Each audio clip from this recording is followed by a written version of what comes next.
Not.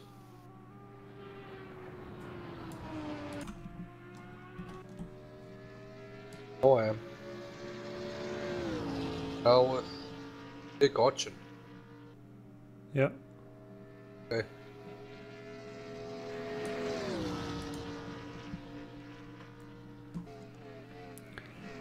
Hello everyone and welcome back to Road Atlanta for the second split of the South African simGT series at Road Atlanta, and this time around is the South African simGT Challenge. And at the moment we're watching Nick Hodgson about to start his next flying lap in qualifying session.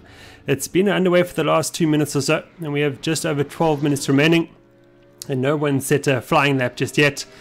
And I am Jason Holden-Jones, and I'm welcome in the commentary booth by Gert James, and a bit later by Gabriel Rossouw. Welcome, Gert. Thank you for having me. Quite looking forward to this split tonight.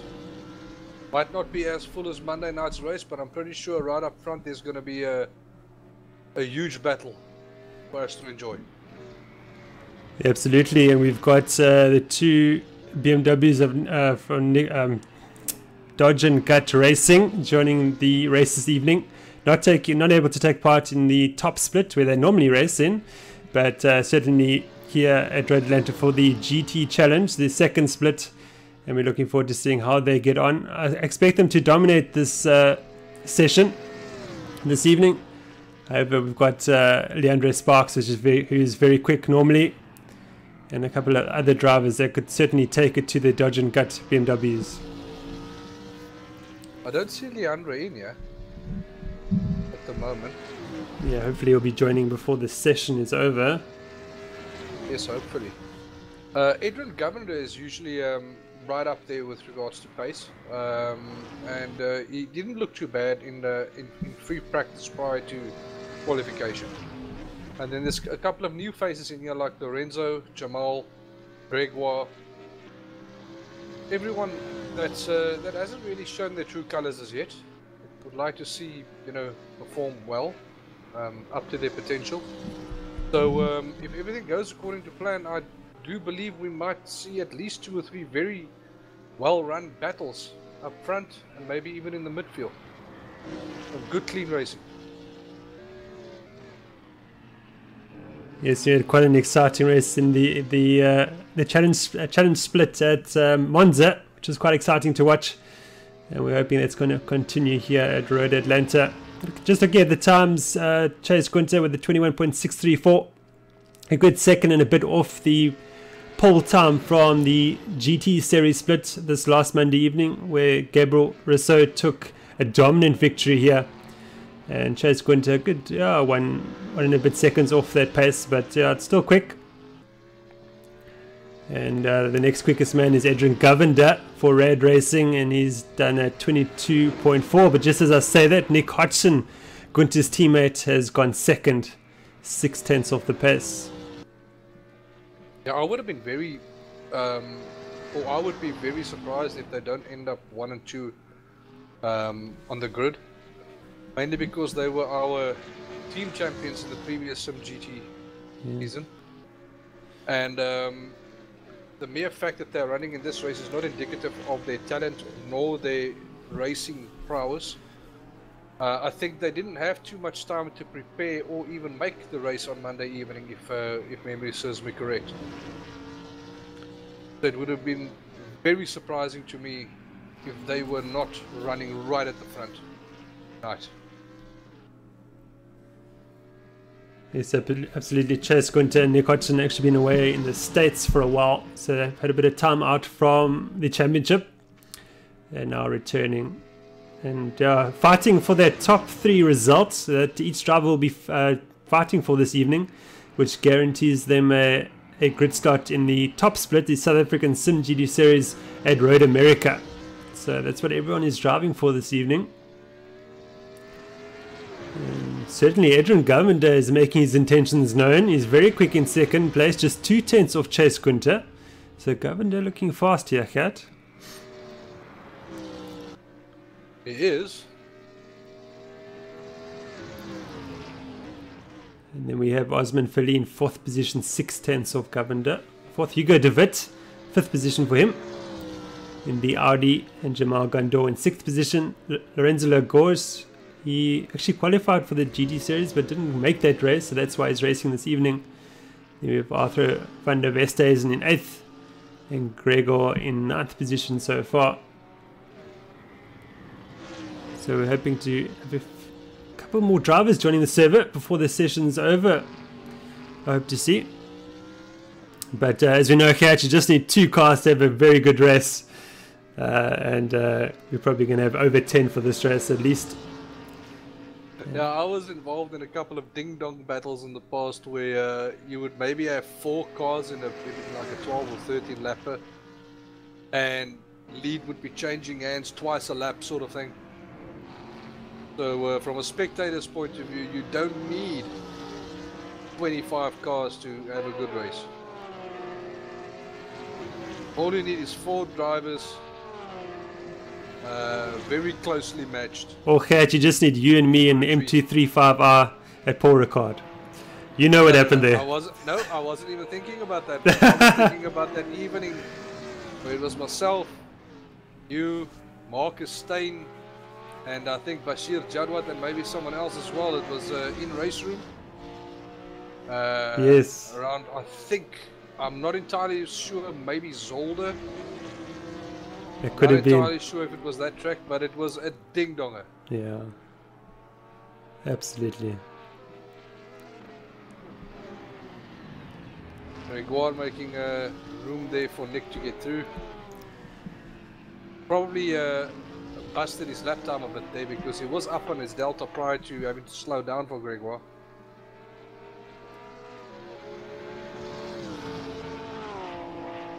Are we still driving on board with Nick? We are not on board with Nick. We are on the TV camera. Just hit F3 there, Gert. It should correct it. Oh, fantastic. There we go. Yeah. I am now on with Nick.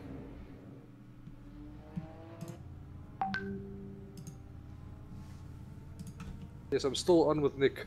Okay, are we with Chase now? Good.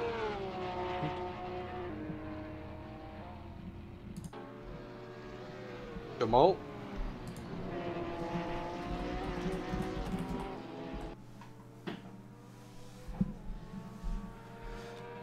We've got Jamal Gandor in the Sim Racing Middle East Porsche joining us this evening. Great to have him with us.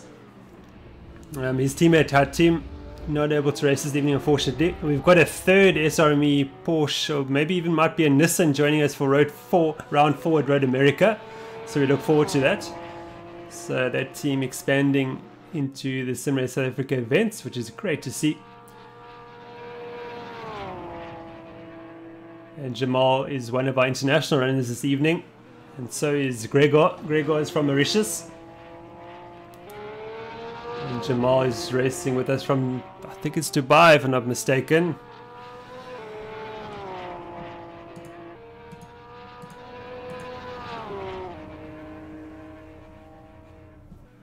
I can't do what Jamal's doing. I simply cannot drive that Beetle that fast.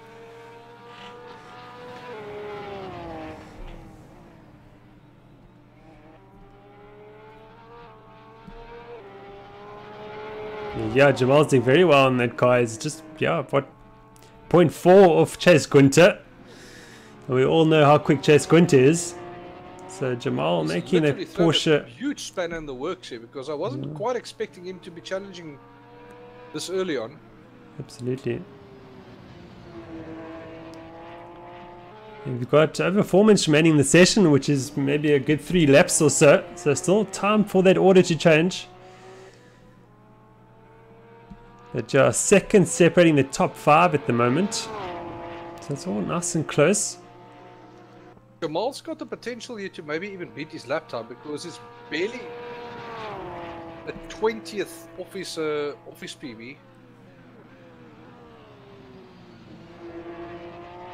He went a little bit hot into that corner. He's going to lose all of his gains. And then some.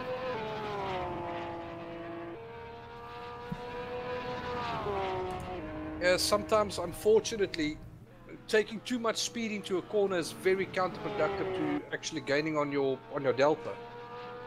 The delta might blink green for a split second because you're obviously going faster in that specific spot than you were the previous lap, but the amount of speed you need to scrub off to make the corner is going to make it so difficult to pick that up again down the next straight. Nice. So overdriving is very much counterproductive to beating your personal best. Absolutely. We see Jamal's down by 3/10 on his best delta time. He's going to look for a good drive out of this corner to the back straight if he can get it. Let's see what happens now. He's lost it. Yeah. So he's given up. Maybe that's the Porsche issue coming to plague him. Tires overheating a little bit. Which Adrian Govard now, the man provisionally in 4th position, so he's dropped down to 4th from 2nd. Gandor and Hodgson just unseating him there, so Govard down to 4th. And just, half a tenth off Hodgson for 3rd position. He's not bettering his dollars, made an error, so that would have cost him a lot of time. Funny enough, not all that much. Can you imagine how much he would have gained if he didn't do that? Yeah, absolutely. Yeah, it's just half a second down after all that.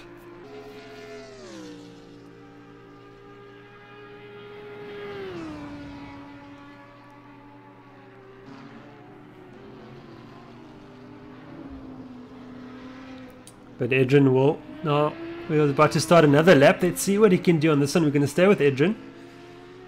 As you see, Lorenzo Lagos, he's up into 5th position now with a 22.2.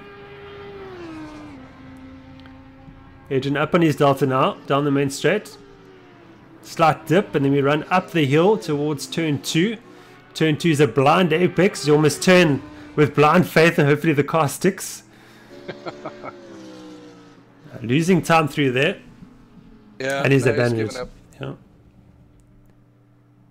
And with that probably goes his qualification. He's not going to be able to get another full lap in.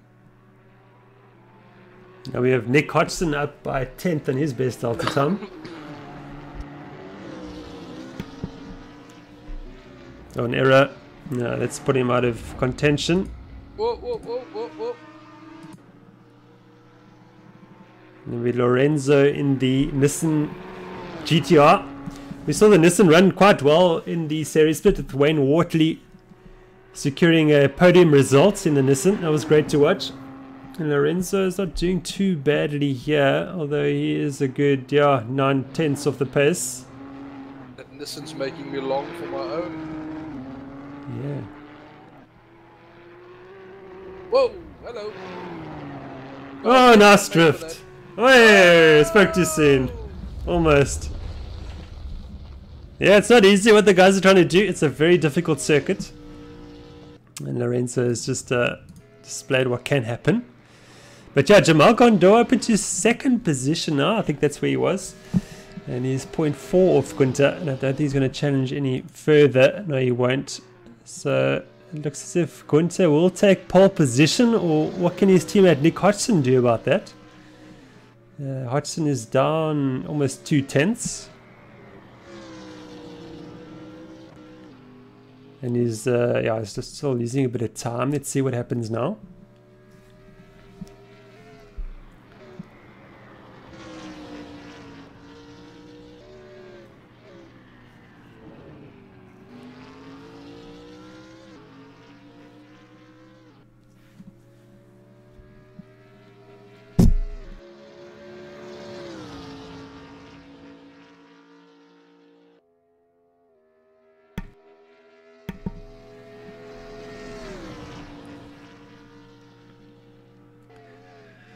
Under braking we go. Nick looking for a good drive out of that corner. And he's not going to get it. He won't improve.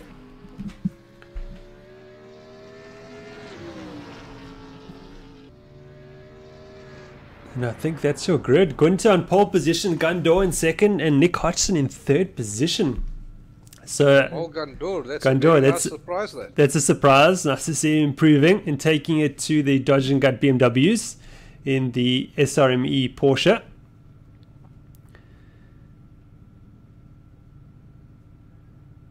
Adrian Governor, I would like to venture a guess and say he's not completely disappointed probably with his fourth. But I'm pretty sure he would have eyed that second position early on. Yeah, and we've got quite a long race here this evening. It is a good 66 laps, so it's about an hour and a half of running. And each driver must do at least one pit stop as well. And we saw a sort of array of different strategies happening on, or just really two strategies in fact, happening on Monday evening in the top split. We had the normal sort of pit stop in the middle on the medium tyre.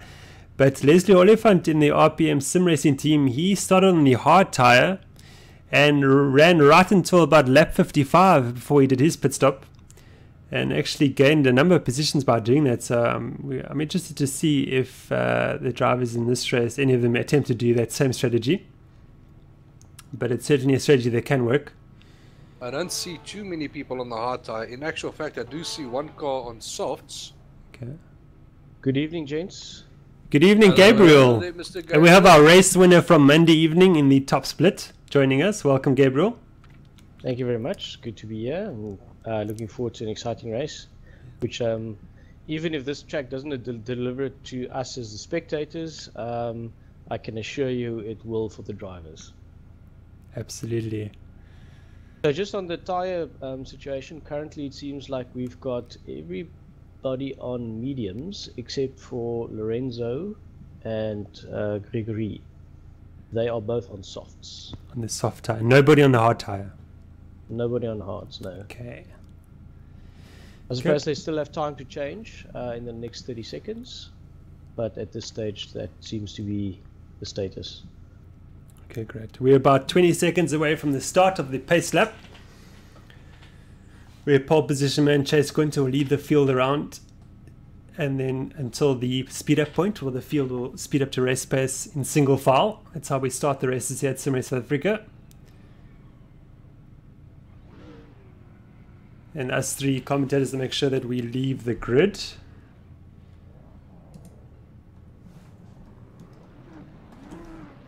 Oh, can't I drive with them? Please, Daddy. You might struggle in that stock SLS, Cat. It's my fail-safe for moments like these. Okay, so we have. You won't be interfering. Yeah, we have Chase Gunter starting from pole position, the Dodge and Gut BMW. Then we got Jamal Gondor from second in the Sim Racing Middle East Porsche, followed by Nick Hodgson. And then we have Adrian Govender in fourth position in the first of the Audis, believe it or not, starting from fourth position. Lorenzo Lagorge from fifth in the Nissan GTR. Hugo de Wit in an Audi. Arthur van der Vested in 7th, Osman Felly in 8th position, Gregor from 9th, Ryan Hill in the Echo Racing BMW, if I'm not mistaken, from 10th, and Shiraz Dada from 11th position in the another Nissan GTR, in the Liqui Moly Nissan. And we have Chase going to lead the field down the long back straight, and you might find the Porsche and the Nissan having the legs on the Audis down the straight. Let's see what happens. And the drivers weaving their cars, trying to heat up the tires and the brakes and bring them up into operating temperature as much as they can. But we're about to start this race now as Chase Gunter approaches the speeder point, and off we go. The race has started. Gunter's got a good jump on Gandor, but Gandor's right there. Nick Hodgson there in third position. We've got a gap back to fourth as Lorenzo tries to challenge Adrian into turn one.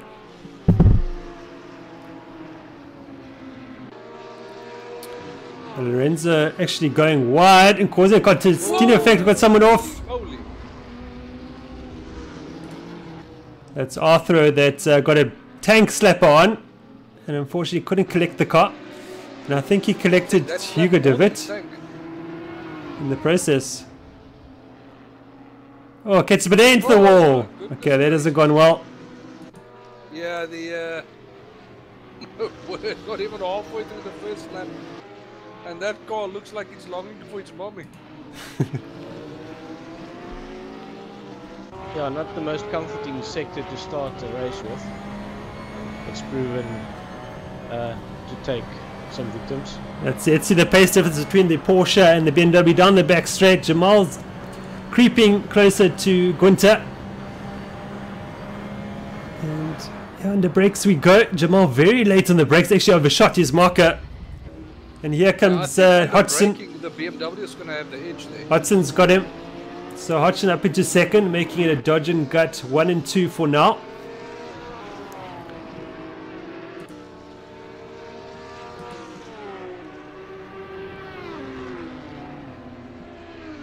We've got governed followed closely by Lorenzo.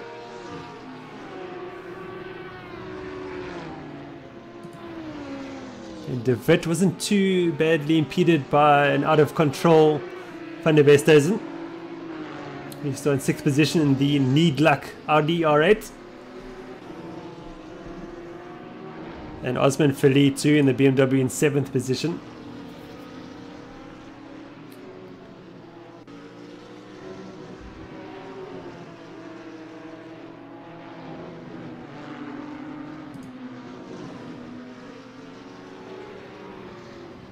It's all very close for 8th position. It's four-way fight, you could say. Gregor's got this one at the moment, but he's followed closely by Ryan Hill.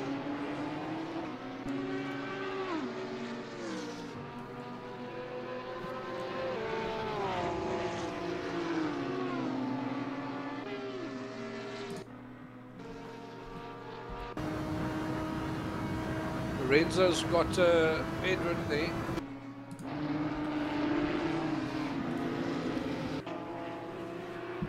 Oh my word, that's flirting with disaster there, Lorenzo.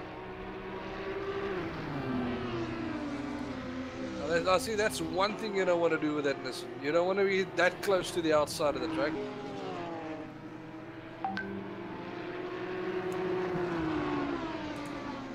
But I must say one thing.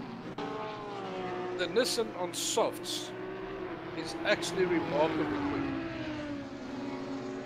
So, if Lorenzo can actually make those soft tires count, I will be very surprised if Lorenzo do not make up that 4 seconds over the course of the next 5 or 6 laps on Jamal.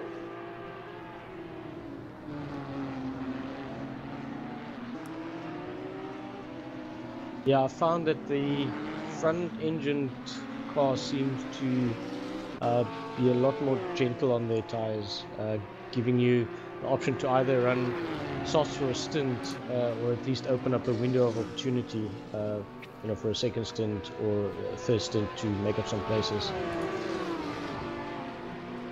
Ooh, big draft there, big draft. Yep, and he's taken him.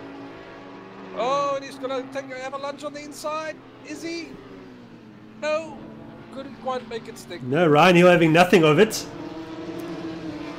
And Arthur is going to have to try again.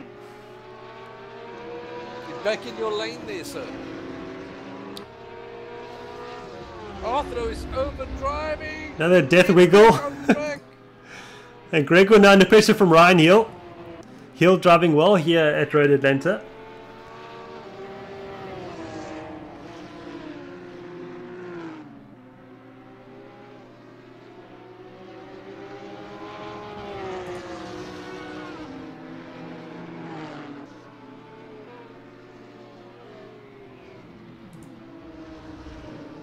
That's what we would like to see. Obviously having a huge off once or twice on the first lap, and then but he's still in it, still fighting. I mean, that poor Audi has definitely seen better days, but he's still in it.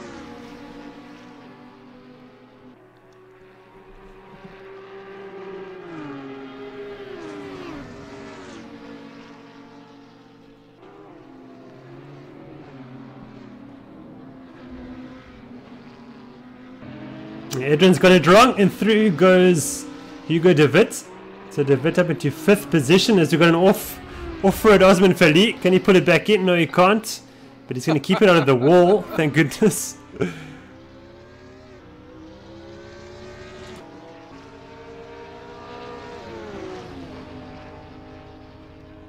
I have it on good faith that Osman is busy enjoying himself.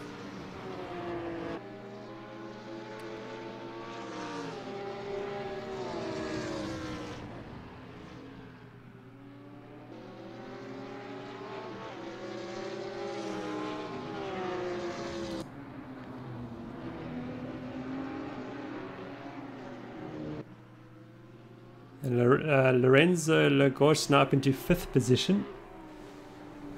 Govinder's fallen back, of course, after the excursion. He'll lose a position to Osman Fali too. Will he? Osman Fali goes around the outside.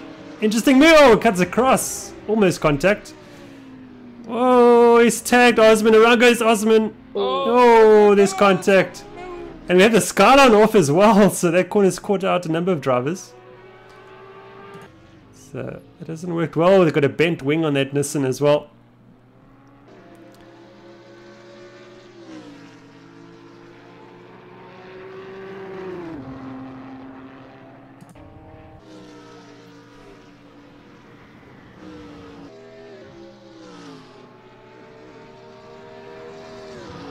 Looks like we've got a few guys in the pits for repairs.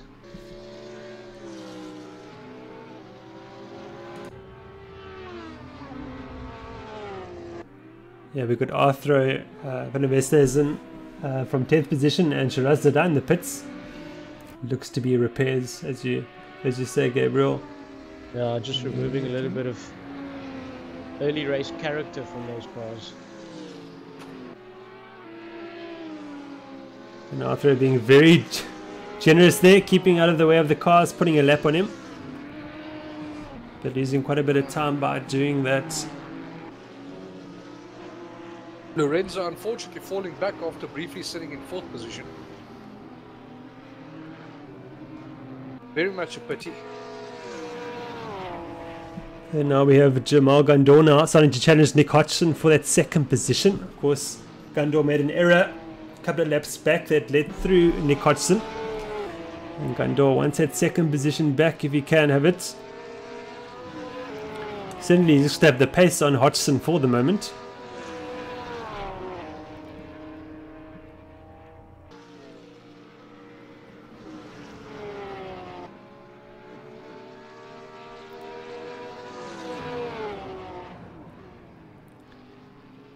So Gabriel, what did you think of this circuit from a driver's perspective?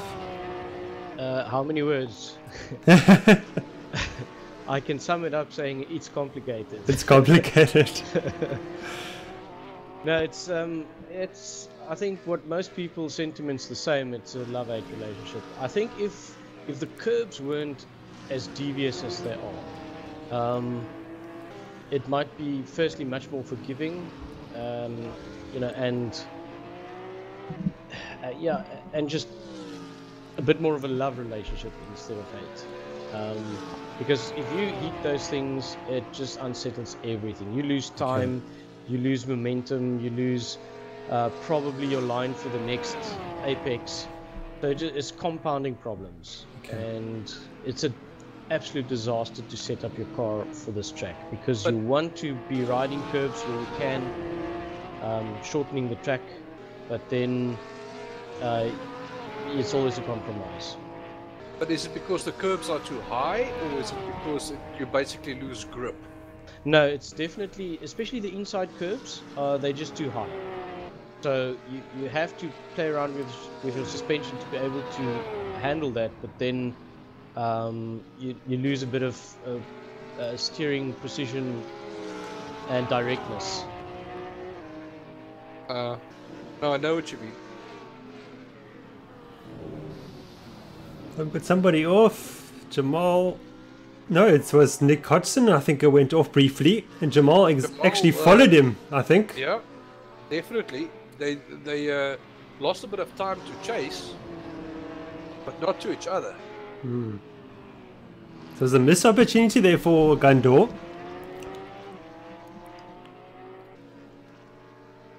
You'd be surprised how easy it is. Anyone watching this, how easy it is to follow the car that you are busy chasing, into mistakes the car in front is making. Especially when you get into a groove as to not lose too much time to the guy in front, maximizing slipstreaming opportunities, trying to spot brake markers in front of the car in front of you. Your eyes are usually in places where it normally isn't, exactly like there. And you know, he basically had to turn blind into that corner because of the car in front of him and missed it completely. Yeah, absolutely, Gert. I think one of the tricks in practice is to try and follow cars, just to get yourself to look beyond the car that you're following, almost look through him as if he's not there, to your normal brake markers and apexes, etc., so that you can train yourself to try and resist the temptation of looking at the back of the car. Because as we saw there, Jamal was watching Nick and basically followed him onto the grass in that last corner. Oh, so twice on one lap, followed him off track basically. Yes. And unfortunately for him, you know, following another car that closely, you will always find yourself in some dirty air, which basically takes away a lot of your downforce, unfortunately. So unless you react early, maybe get an early turn in towards you know, the corner, especially in a fast corner like that one, where all of a sudden the whole corner drops away from you downhill. Unless you have an early turn in there and maybe just a slight lift off, you're probably never going to make it, especially if you're just trying to hold the slipstream. Quite right. The track's just going to spit you out the other end. Quite right. I am feeling for Endron. He's got quite a bashed up car there, but more specifically the windshield is cracked all over. That is extremely frustrating.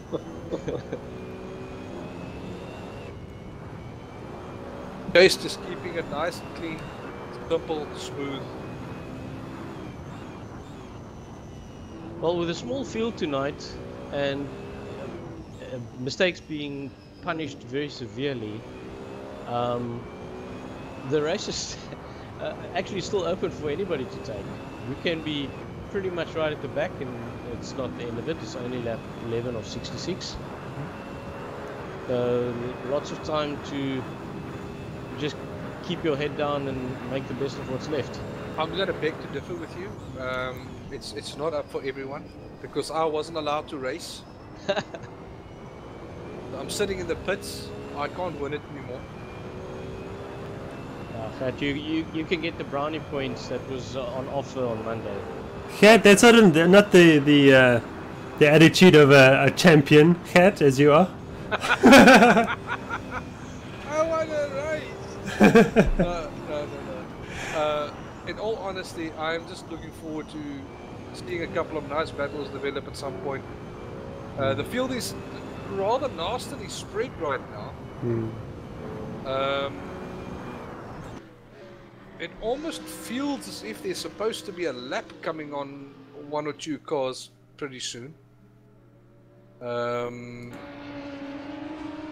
actual fact, I think Arthur may have been lapped already. Yeah, it could be because of the repairs. Could have been passed while in the pits. Lorenzo's currently in the pits as well, and I can guarantee you that's to repair something.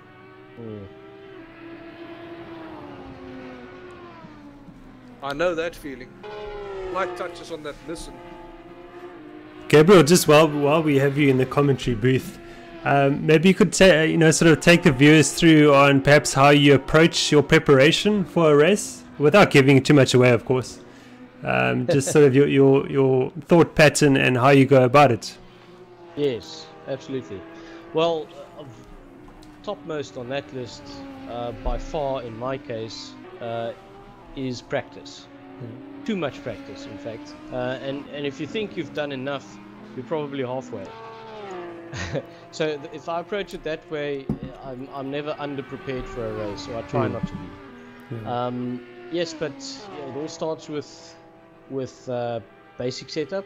Maybe take a track that you've done previously that seems to match the characteristics or profile of the one you're going to be racing on. Is it a slow twisty track? Has it got long straights? Is it flowing corners? Are they hard braking zones? Slow Clockwise, corners? anti-clockwise? Yes, exactly. Does it make a difference? It does if you tend to have asymmetrical setups, which is only something I've started to do recently. There are some benefits in that, although it's a complete pain to figure out, to be honest. So yeah, that would be the first step. Just load something that's reasonable. Then if you don't know the track, you might as well just take the defaults. And do a good couple of laps, say at least 20 laps odd, just to make sure that you get the gist of how the track layout, what the sensible braking points are, turning points, etc. Okay. And then you do the very first thing on your setup. The easiest to do is your gear ratios and your tire pressures. If you can equalize those tire pressures by keeping an eye on them when they're nice and warm. Because having equal tire pressures is more valuable than having equal tire temperatures. Because essentially, if the pressures are too different, you basically end up on sort of like a long leg and a short leg and something in between for each wheel, which you don't want. It's gonna basically complicate all the rest of what you're going to do setup wise on the other aspects of the car. So get those two things right, and then it's a case of doing quite a number of laps so that you can become consistent. You must try and get every lap within a second of each other. If you can do that 5 laps in a row, then you can really start to tinker with the rest of the stuff. Experiment, go soft suspension, hard suspension, play with the aerodynamics.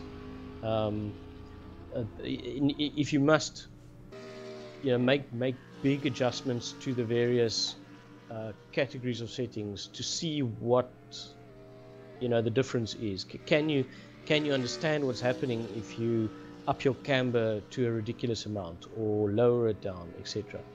If you're comfortable with what each setting does, then from there, in my case, it's just a case of experimenting to the nth degree.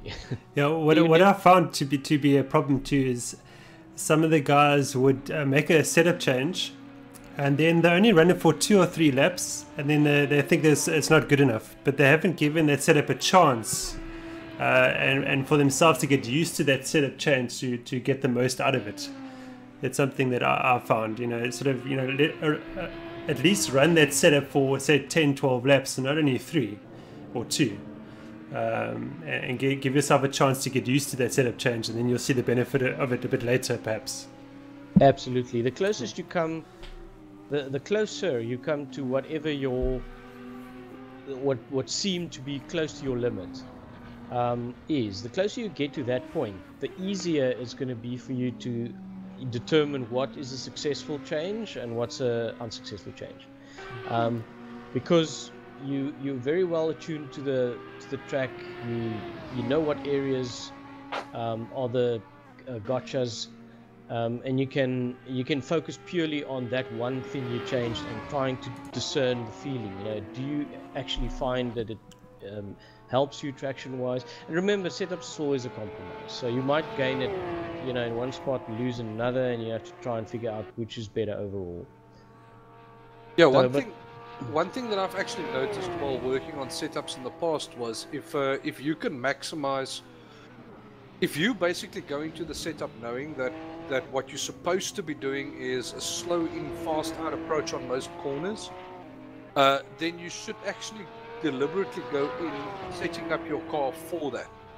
Don't make it that the car will have fantastic turn in towards a corner but then getting out of the corner quite sluggish. Rather let it go into the corner more sluggish and get out of the corner very nimbly, so that it forces you to break enough speed to make the corner without extending past the normal slip angle of the tires, and then maximizing your drive out of the corner. So obviously with all of that, with whatever you guys just said, it's all fantastic points, but it's definitely worth your while just to take a little bit of time and get to know your car first.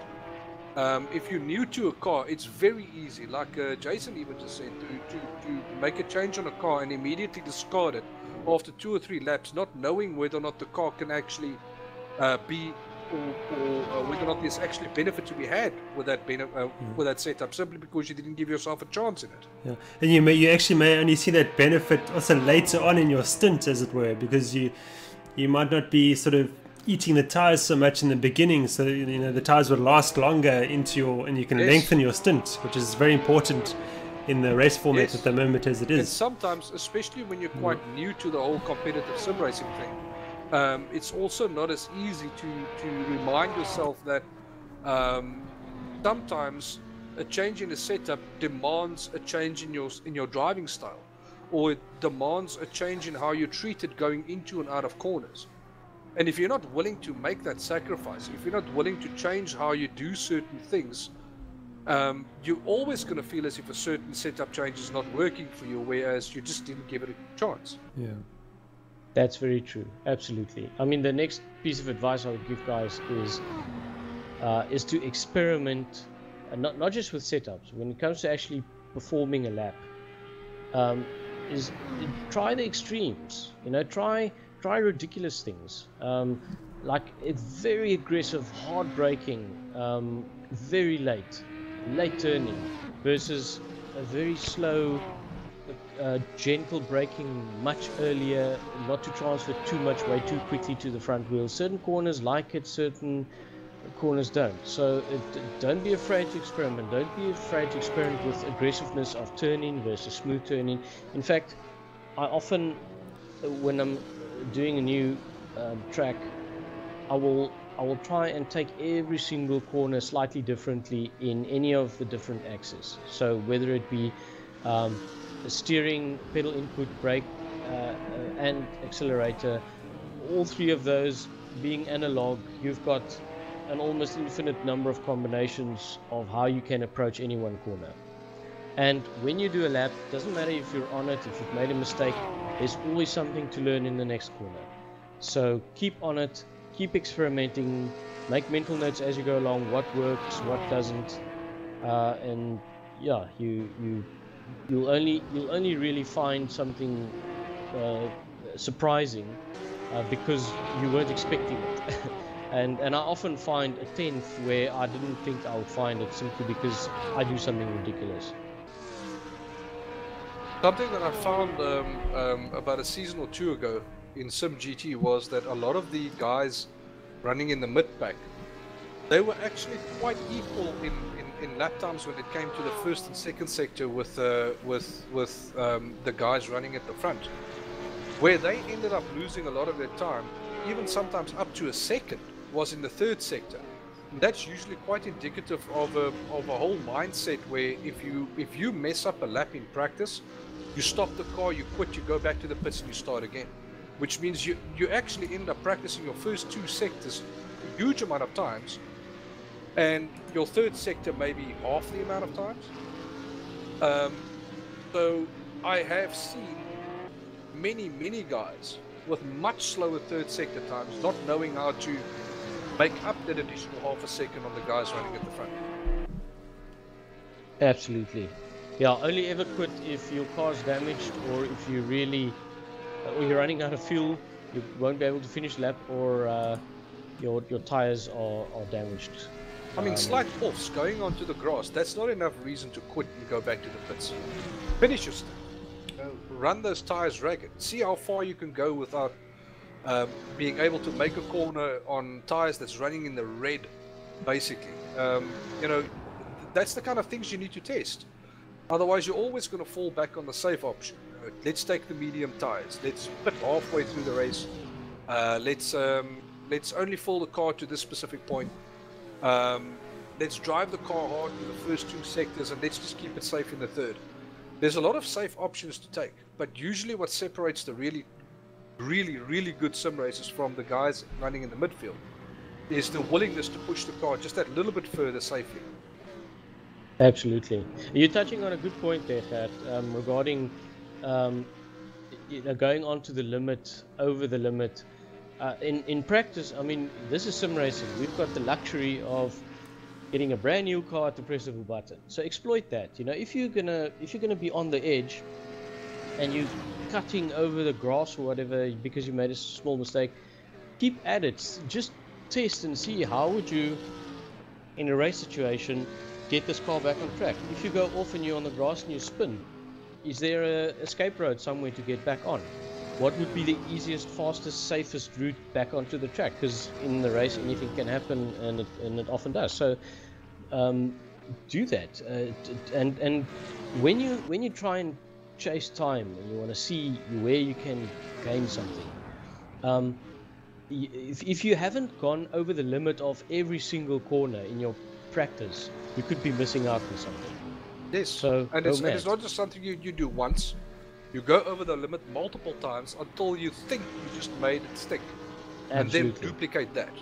It's the only way you'll know the difference from being on the limit or somewhere close and you're not sure where exactly that limit is. Absolutely. We've got a question in the YouTube live chat from Wayne Wortley. He's asking, Gabriel and Gert, do you guys record and use telemetry data, or do you set the car up purely on feel? I am a complete noob when it comes to telemetry data. I can read certain things. For instance, I can read when my car is bottoming out, if I do look at some telemetry data, but I am a complete noob, and I'm probably still in a position where I need to teach myself how to read the rest of the data properly. So up until this point in time, I've always just used feel. If I see, for instance, always driving in the same position in the car, never changing the view from inside the car or outside the car, I see the car doing something strange in the corner, and that's usually something that comes after driving, let's say, 200-300 laps around the track. If you haven't given yourself that kind of familiarity with the track, you can make whatever changes you want to the car, and you're not going to be sensitive to it. You need to have given yourself time in the car, the track, know what is a good line, what's not a good line, and then when you even make the slightest change, like maybe 1 or 2 clicks on the left front tire, you'll feel the difference. You'll be that sensitive to it. Yeah, for me, Wayne, I do use telemetry, but it's usually at the point where I stop improving. So once I feel I'm hitting a ceiling where I'm not able to go any faster, I'll turn to the data to try and look for, you know, that missing elusive 10th, because you're always a 10th off whatever is your best. Actually I'm always half a second off. I feel that it's always possible to gain another half a second. It'll just take exponentially longer. So but by far I'd say probably 90% of the work I do in prep, the tool I utilize is the performance delta. I honestly don't know how it's possible to prepare for a race without that tool.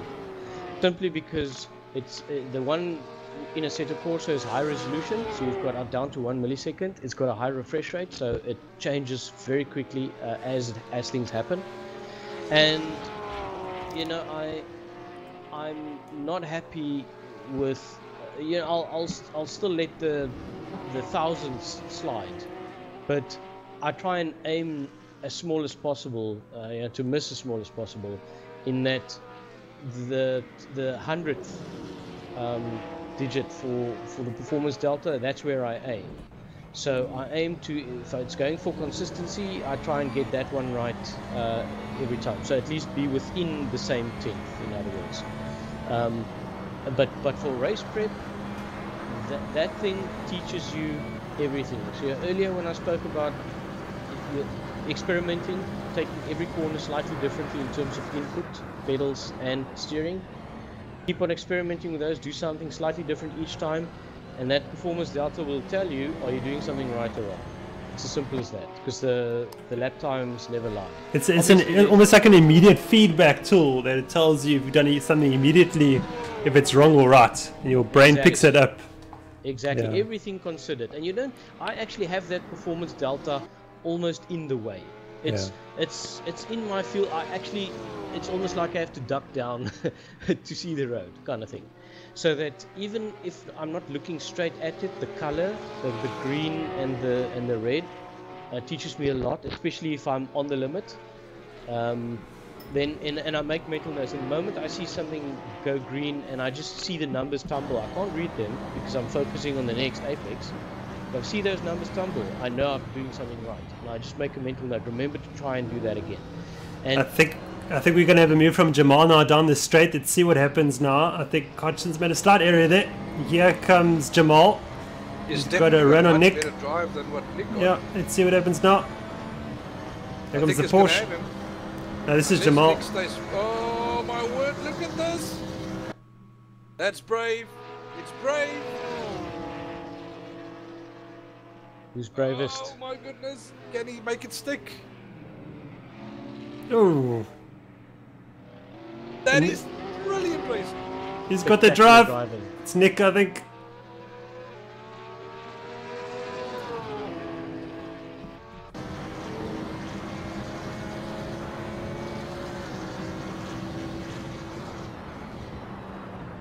Oh, zero contact. Oh. Synchronized drifting. Just going to say sensible backing out there in that turn in, but unfortunately... If Hugo de Wit can take advantage of this, a bit too far back, unfortunately. They're recovering. And Gandor has waited for Hodgson to rejoin in front of him. That's what we like to see. Good to see. Yeah. And de Wit's a bit too far behind to take advantage of that situation. But Gunter's away, 25 seconds in the lead. Lots of breathing space there. Yeah, so this battle will continue, I think, for second position still. My money's on the Porsche on the back straight. Yeah. I think it's got the legs. Yeah.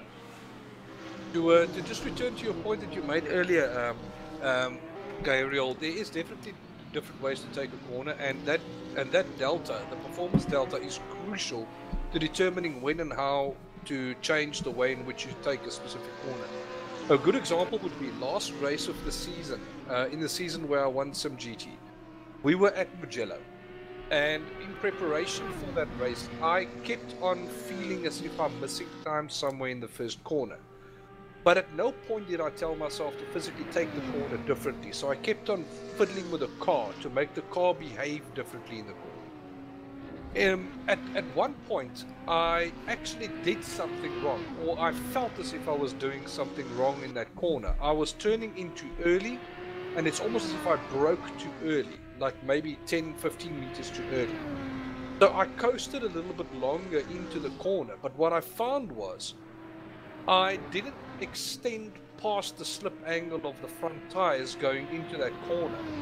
And by the time that I could get on the gas, I felt that I was actually on it earlier, and that the drive that I got out of that first corner going up the hill was a lot better. And by the time that I got to the top, I was almost 0.3 of a second up on my PB.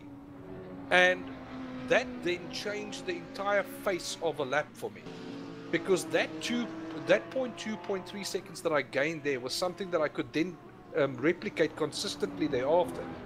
And the beautiful thing about that was, up until that point, I did so many laps that day that the performance delta, when I missed my initial brake marker and broke earlier, it turned red initially. And that's when you now think you screwed up the corner. But the moment you get on the gas and all of a sudden you see it immediately switch from red to green, it tells you things. It tells a complete story. Brake a slight tad earlier, turn in a little bit earlier, get on the gas earlier, and you will see the rewards. If you don't know how to read the performance delta, you're probably going to be chasing your own tail the entire time. Exactly, yeah. Quick case in point. Yeah, a corner is only done once you've gone into it and come out of it, and obviously the length of the straight thereafter. If that green delta is tumbling and you've got a long straight, that's when you take a massive note of what you just did, because it's just going to get better. Exactly. And if you briefly get into the green going into a corner, don't get too happy yet, because guaranteed coming out of the corner down the straight you're going to dip back into the red, mainly because you just carry too much speed into the corner, grab too much of it to try and make the corner, And by the time that you do get on the gas, you're probably 10, 15 k's down on the speed that you should have had on exit. Oh, Jamal just got a bit of a slapper there. You rode too much of the curb, I think, and it just upset the rear end. I think that might be his story of the evening.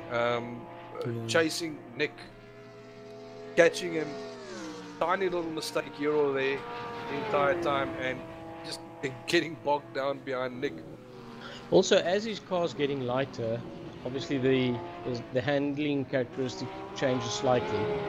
Good news is that it changes slowly, so you're able to adapt every lap. But it can catch you out if you practiced on a full tank, primarily resetting every time there's a mistake.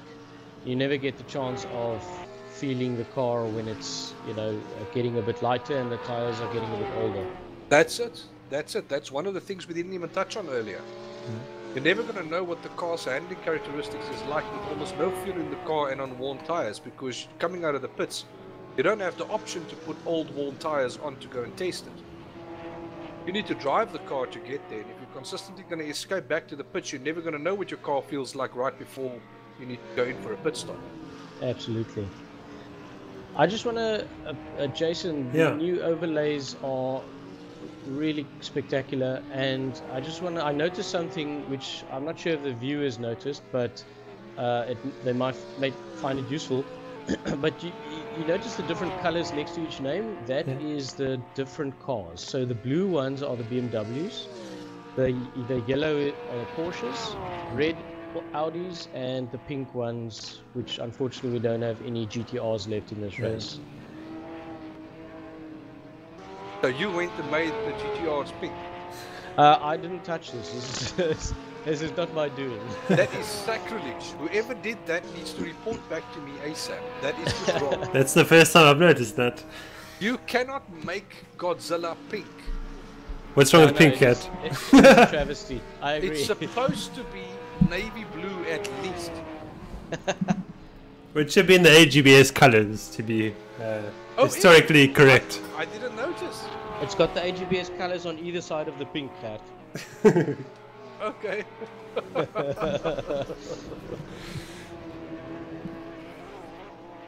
So I must say, Jamal and Nick, the gap seems to be quite static.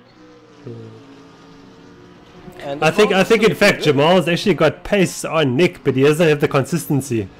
That's Jamal's problem at the moment. Jamal's doing his utmost best to make a fight of this race. Just remind everybody they're both on mediums. Yeah. We've only got one runner left on. Oh, actually, the two guys, Mr. Govender and Van der Westhuizen, they pitted early. They did the sensible thing and they switched to hards.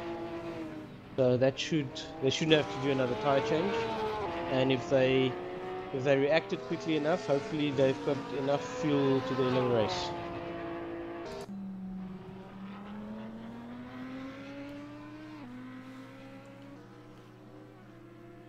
Last time I drove on this track, it was in preparation for that VLMS race last season.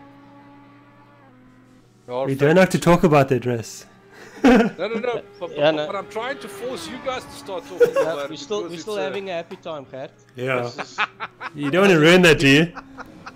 Hasn't degraded to that level yet. Let's keep it civil. The reason why we're joking about this is that Gert, or myself and Gabriel, we raced in the Virtual Le Mans series last season in simracing.club's Virtual Le Mans series at Road Atlanta.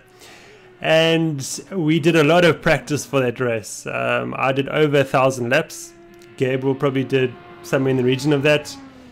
And I think Gert Crawford as well is also a teammate of ours. And I think, Gabriel, you started the race, eh? I did, yes. And we qualified well, I think. Was it 4th or 5th position? No, the qualification was a bit mid-pack, I think 10-ish. Okay. But because it was a rainy start, there were firstly a few guys that had penalties, which they had to serve early. Yeah. And the guys were very tentative on the wets. Yeah. So we managed to make up a few spots, and I think it was we managed to make it up to third or fourth, I'm not sure, and that's when it all went pear-shaped. Yeah. And I think we had 80 code 80s got called that day. Yes. Which basically forces all the drivers onto their pit limiter, driving no faster than 80 k's an hour while wreckage is being cleared or slow cars are being moved to the pits. 80 code 80s inside a 4-hour period or a 6-hour period. I think it was 4 or 6 hours. 6 hours, I think it was. Jason, can we switch nuts. to Jamal quickly? It looks like he's closed the gap quite a bit. Yeah.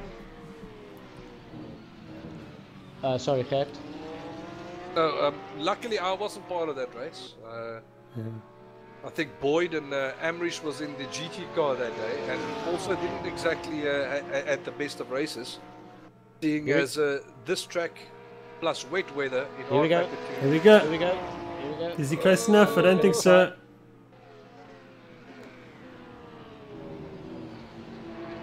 He's right with him now.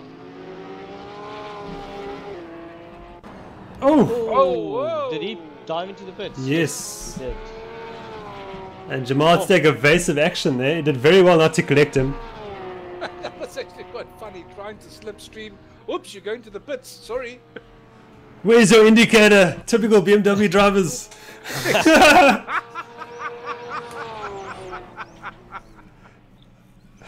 But guys, we're laughing. That was a serious concern of mine too. You're going over that crest. The ideal line I found was actually aiming for the pit entry. You aim for it, and then it looks like you just completely diving away from it, but it's all a natural movement that the car just moves away quite dramatically into the next corner. But that's pretty much the line on which the guy in front of you would brake. So I think that was probably the worst example we saw now, and it was handled superbly. Well, I don't know what you're trying to tell me there, because you're saying it as if you were afraid that someone's going to be behind you when you go into the pits midway through the race. From the sounds of it, you are half a lap ahead. In that case, but in prep, anybody can be there. But I think Nick did a good job there, because he must have known that. Oh well, he knows he's going into the pits, and he can see Jamal right up to him.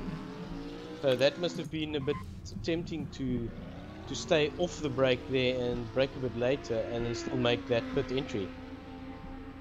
But our race leader Chase Winter come into the pits, and he's just leaving now. Gondor's gone to the front, but that's after Gunther and Hodgson have done their pit stop. And I would just like to know, did Nick do a full pit stop, like refueling and new tires? I think so, yes. I don't have the times. Because that stop didn't feel very long. No. But he's the same. He's about the same gap from Chase as he was before the round of pit stops. There. I think that gap's actually smaller. It's about 26 seconds, I think it is. And that gap was about 30 seconds at one point. Could be. Well, there it goes up to about 30 again. Well, look, we're only really going to know exactly what it did in that pit stop once we see Jamal pitting. Yes. Both Dodge and Gut racing cars on mediums again. Okay.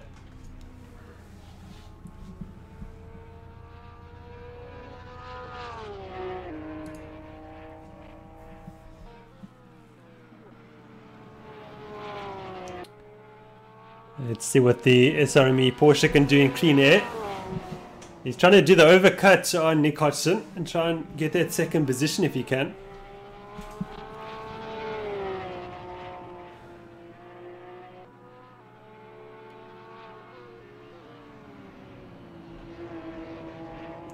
What would have made this interesting is if there was a car in between there somewhere that would have either held up one of the drivers or basically put them out of track position, or just did something strange to whatever position they were running in. But there's no such thing right now. The gaps are quite big. Yeah. They all have their own little patch of clean air that they're running in. So all this is going to come down to now is a little bit of RNG, the randomness of the pit stops, as well as who nailed their pit stop best, who got that strategy right, and who was able to run out on tracks Okay, so without this... having to chase a car. Oh, it's the wall. That might cost them. Yeah, it's cost him There we dearly. go. We must... Now there's no way for him to evaluate if that Yeah. bump is going to affect his car. So now he needs to gamble. I would repair, because repairs are actually quite quick, and it's done in concurrently with fueling and new tires. Hopefully he selected repair now. Otherwise, you might have a surprise waiting for him when he comes out. Chase just went past. He's back in the lead. Yeah. So this is a real overtaking opportunity. Where's Nick now? Can we quickly have a look? Yeah, we can. There we go. Coming around that Now, corner. Yeah, I should easily get it. Yeah. Not moving it. He is, isn't he? Where is he? And he's right in the front of the... Yeah, he's got him. He's coming out. There we go. Oh my! Oh, they're coming out together. Wow. Yeah, because I noticed Jamal was getting nice and consistent those last 2 laps, and he was matching his best after time. So that consistency is now paid off, and now he finds himself ahead of Nick Hodgson. So he's performed that overcut very nicely in that Porsche. Did that bump against that wall now cause damage that's going to make it difficult for him to keep that lead on him? We're going to He soon needs to find be out. very cautious for these. He must feel it out. That bumper looks hanging. like it's being held together by Sticky some, tape. sticky tape and pre stick.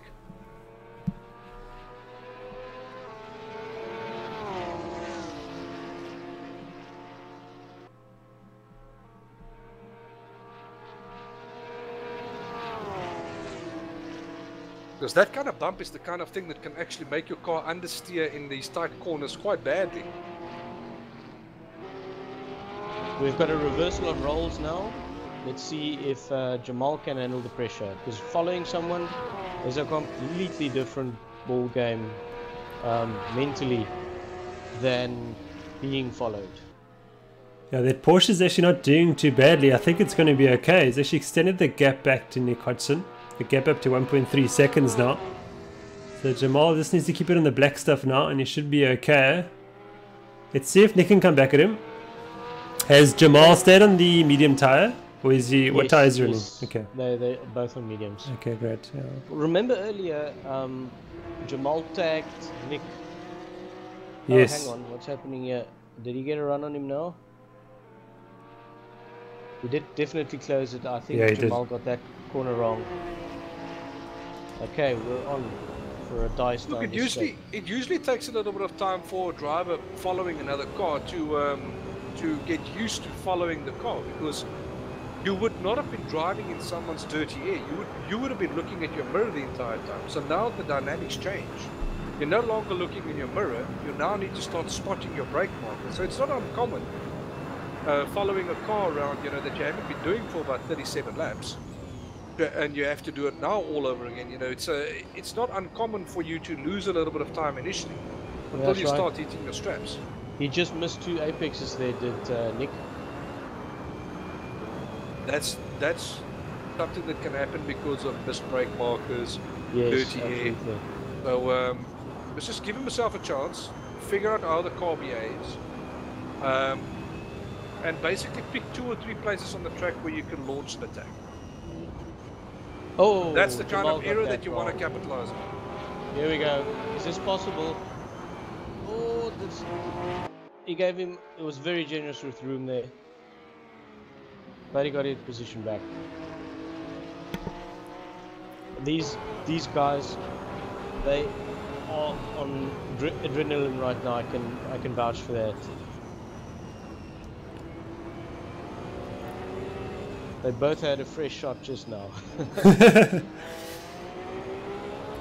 See the Porsche pull away now. Very strong down that straight. Look at that. Jamal should forget that error. He must just talk to himself. Yeah. The next corner, where's my braking marker? Aim small. try to hit it within a meter of what it should be, and you'll be okay. Yeah, it's a case of having a short memory and forgetting that error and just continuing and resetting your mind straight away. Absolutely. Otherwise, you'll quickly get flustered and it'll lead it to another error straight away. So yeah, errors breed errors. It's all about the mental game as well, very much so. Indeed.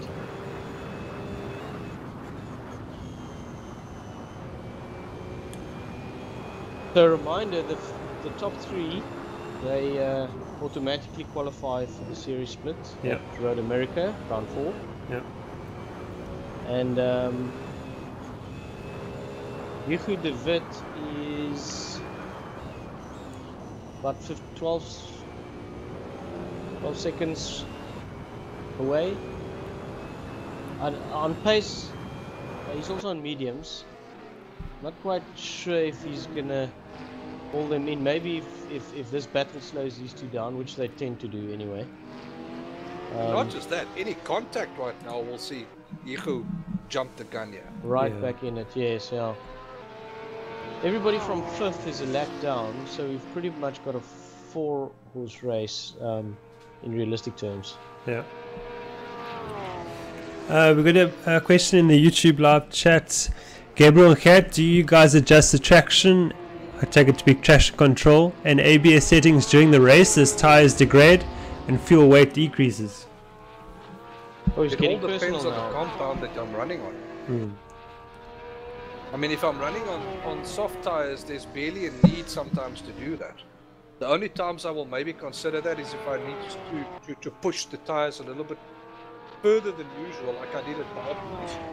When I was running on soft tires with a one-stop strategy, once the tires get into the red, you basically just bump up the traction control maybe 1 click, just to make sure that you keep it nice and tidy coming out of the hard acceleration zones. But other than that, you don't fiddle around too much with it. Not so much with the ABS, but more so with the traction control. On other tracks where you're running on medium tires and you know the tires still have a little bit of tread on it, you know, by the time that you need to go in for a pit stop, you don't really fiddle around with that too much.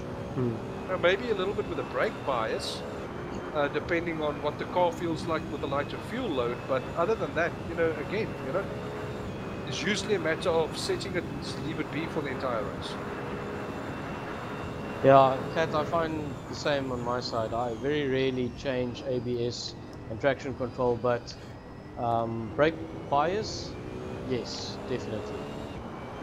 I often fiddle around with brake bias during a lap as well, especially if you've got braking zones with varying elevation. I'll change my brake bias for that corner specifically every lap, which is dangerous. Because when you're battling someone, you forget that, and then suddenly everything's different, and you make a mistake.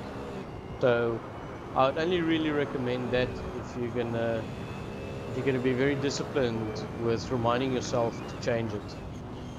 Or if you're gonna be like Gabriel, where you run in front the whole time. And that does help. So the lesson is be like Gabriel.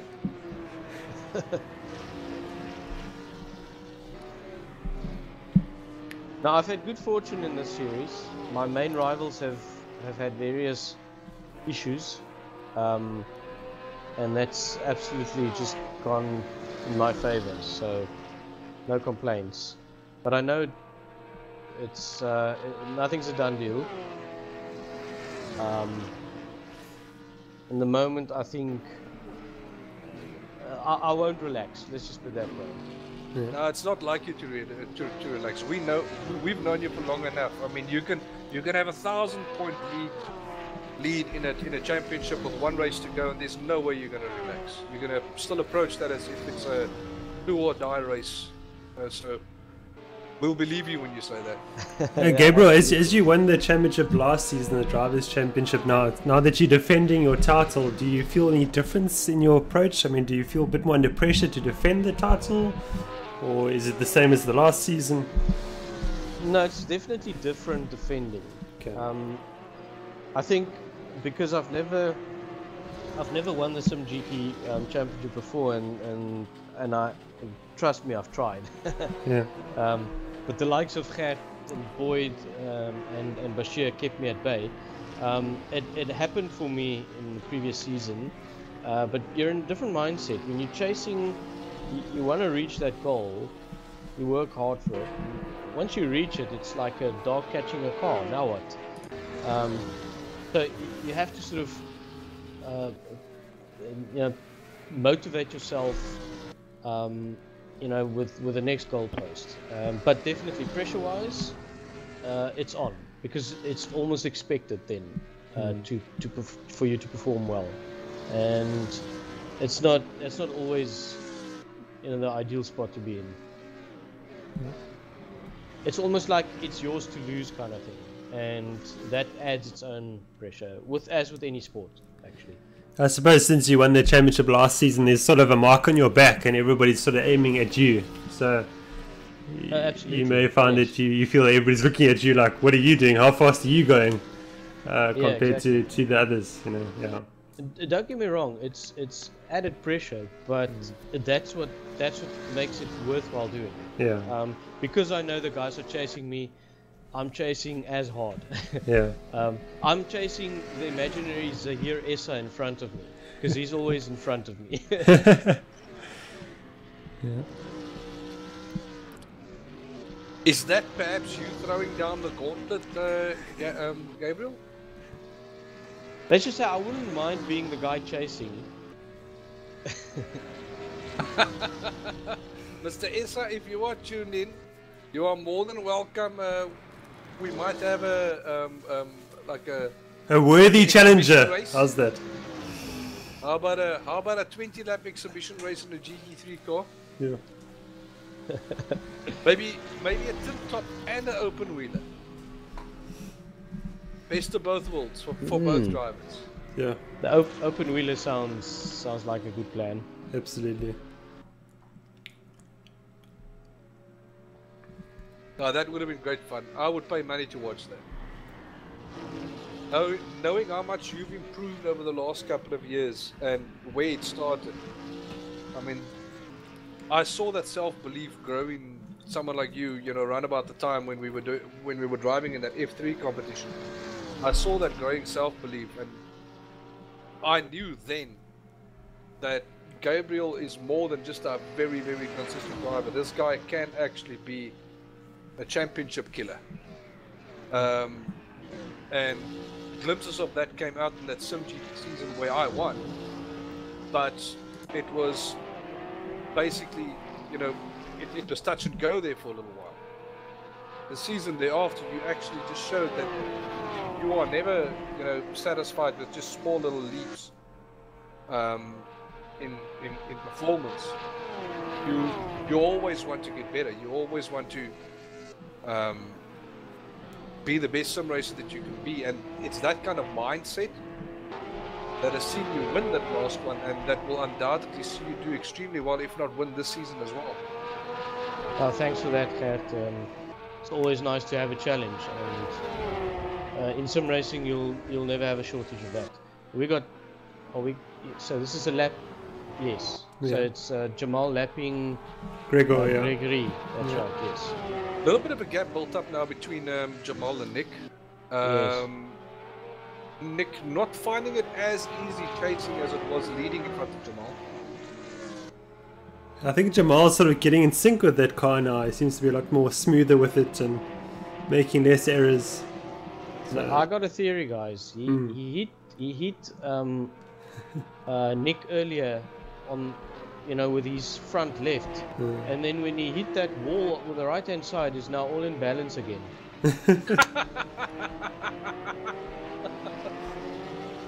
So we fixed. There's that symmetry we talk about. There we go. There we go.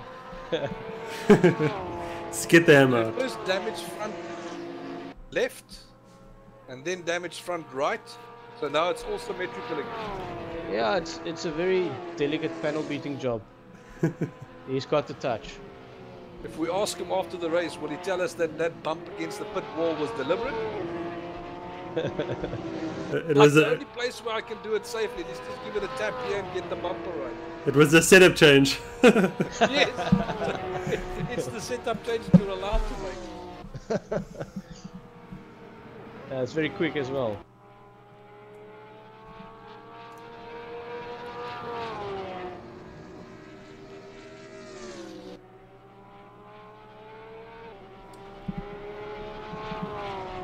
It seems like Chase is now pulling a Gabriel Rossouw on this field over here. Disappearing up in the distance. Yeah, looks like he's enjoying the insurance building up behind him. Chase is now literally chasing his own tail here.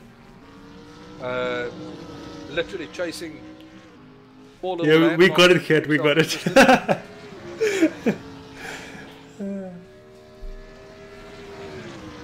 Goodness knows what he's chasing right now.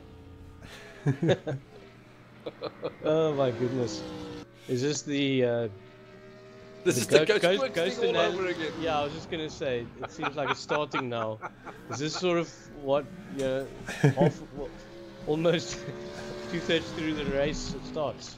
Yes, inevitably. Ooh, he hit that corner or that curb that Chase just hit there. That thing will, you'll skip a beat your heart, definitely. Because if you just hit it just a slightly more to the left than what he did there, then you are in the air and you're not prepared for the next two corners.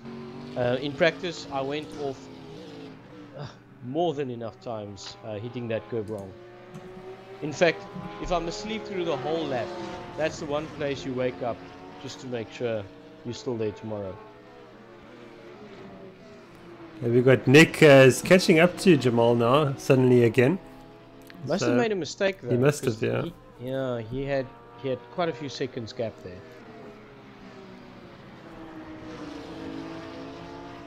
The psychological battle begins.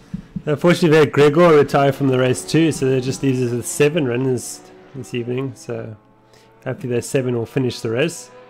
I just saw something beautiful on social media.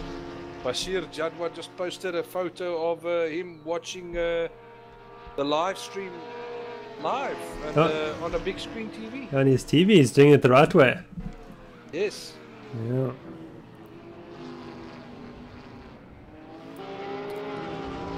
If you can't join them, join them.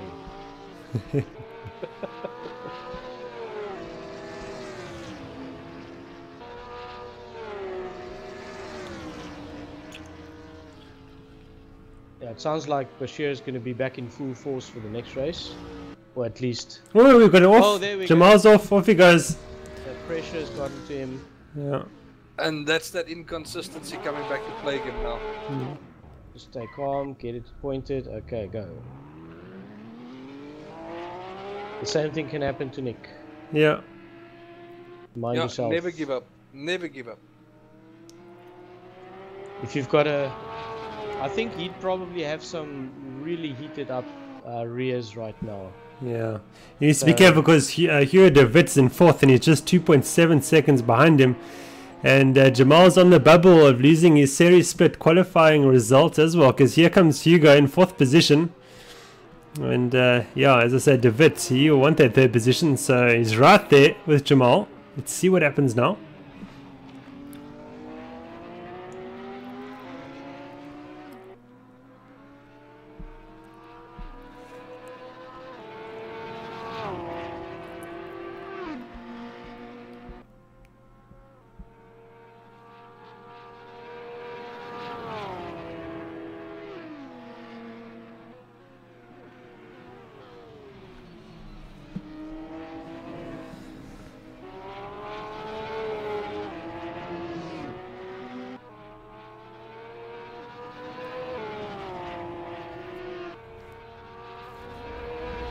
Uh-oh.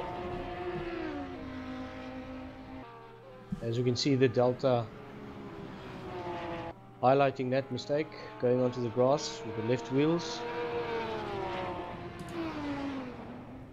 Half a second down and Hugo is smelling blood because he's up on his Delta, or was at least, after the first corner.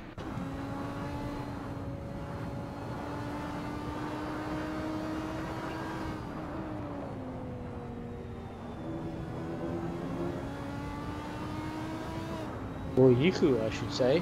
I can.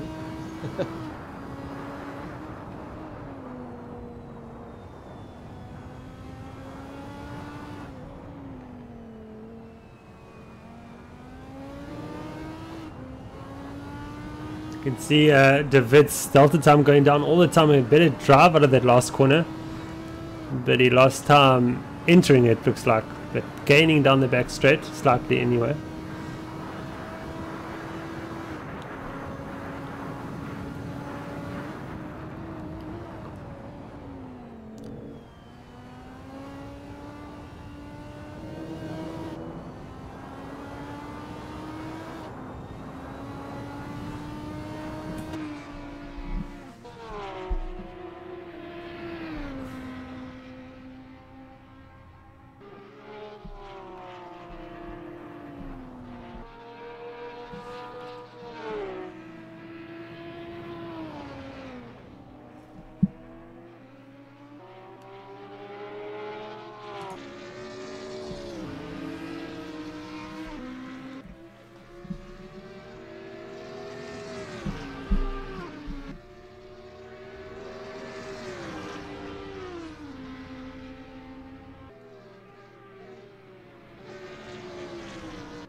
I can only imagine what it must have been like in Team Comms there in Dodge and Gut Racing. The moment that Nick managed to squeeze past Jamal after Jamal's error. Yeah, there probably would have been quite a bit of excitement. Like, bro, don't throw it away now. Make it count, put it back. Maybe don't drive on the extreme limit now. Just keep it nice, tidy. Maintain that 10-12 second gap. Second place is yours. I know that's what team orders would have been if it was myself and Boyd in a situation like that. Boyd telling me to just relax. Breathe. Don't make the same errors. Wayne Watt is saying in the YouTube live chat, saying my goal by the end of the season is to consistently be within 1 second of whatever lap time Gabriel is doing. I would be strangely satisfied with that. Well, Wayne, just get into an Audi and you can be a second faster, man. Oh.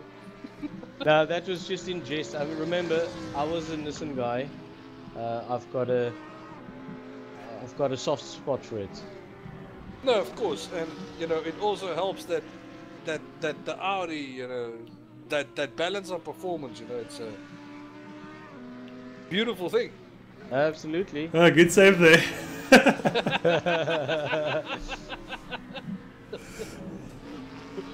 No, seriously. Half the battle is usually won by car choice. If you put in the effort, did your testing, no matter whether or not the entire field is running in the same car, or only half the people is running in the same car. You've done your work, you know what you can get out of a car, no matter what the initial pace of it. Half the battle is already won.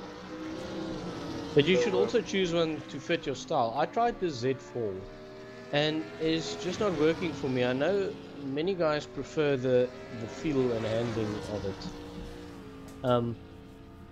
But for some reason I like a car that's very loose at the rear, and the mid-engine cars seem to fit that bill a bit better. The BMW to me just had a very funny feeling, and I couldn't get to grips with it. So yeah, fastest car is one thing, but also, you know, how does it sit with you? Are you gonna be fast with it? Yeah. I also quite like how the other BMW Z4 feels. I'm just not very fast in it. I'm pretty sure that might change the more time I spend in it, but you know, it's the limited amount of time that I've spent in it, I almost found no real reason for me to persist with it to try and find the extra time like someone else would maybe do. I don't know.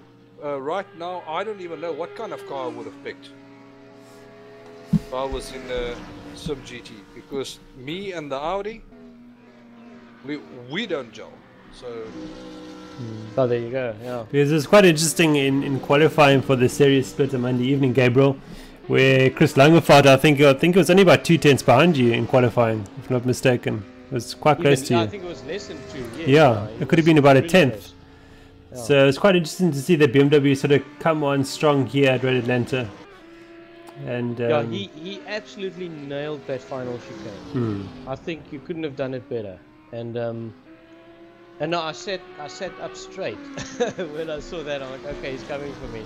Okay. I need to put in another lap, but I couldn't put it together. But luckily it was enough. And then it is so sad that he had the issues he had, you know, with the CPU occupancy. Yeah. That is devastating. I know. I still have nightmares from the one that spoiled one of the races I had last year. So I know what he must be feeling like. Yeah. It was that Porsche Cup race at Mosport, if I remember correctly. That's exactly the one. Yeah. In qualifying, I was a wrecking ball. I was teleporting back and I was taking cars out left, right, and center. So I realized on the starting grid that it can only go backwards. Yeah. You know, if you're literally your car can only go backwards when the CPU is overloaded. Yeah. And I was in front, so you know it wasn't gonna go well.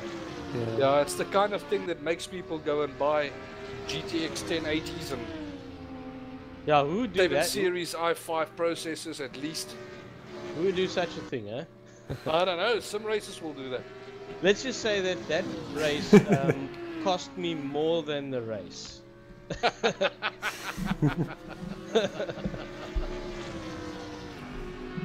No, look, I've known many sim racers that upgraded their PCs because of substandard issues, myself included.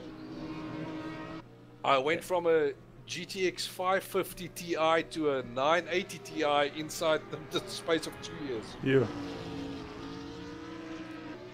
And the 550 Ti was surprisingly nimble at the time when I got a Assetto Corsa. It's just when you realize that it's hard to race with 30 frames per second, when you start looking around and there's no real limit as to where you can as to where you're willing to take it. That's true, eh?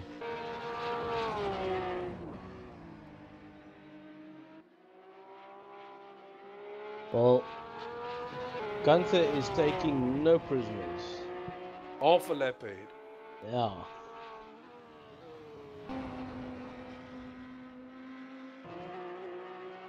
Managing that 12-13 second gap quite beautifully as well.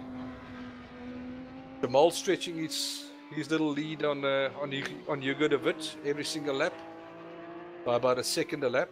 So if he doesn't have another off, he can maybe secure himself a podium position here. In retrospect, he's probably going to look back at this race and think to himself, you know, what could have been.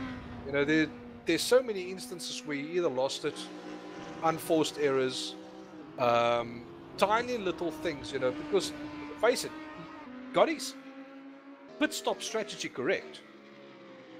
And he came out in front of Nick.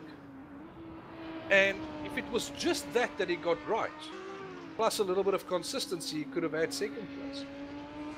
But there's so many small niggles throughout the race that cost him that position, and to still only be 10 seconds behind Nick. This really is a story of what could have been. Yeah, he'll have plenty of time to kick himself after the race. And obviously I'm not saying it as a dig at the guy. I know, you know, of everyone here, I know how tough it can be sometimes when small unforced errors cost you positions like that. It's happened to every single one of us doing sim racing. I'm saying it knowing what it feels like. Oh, for sure.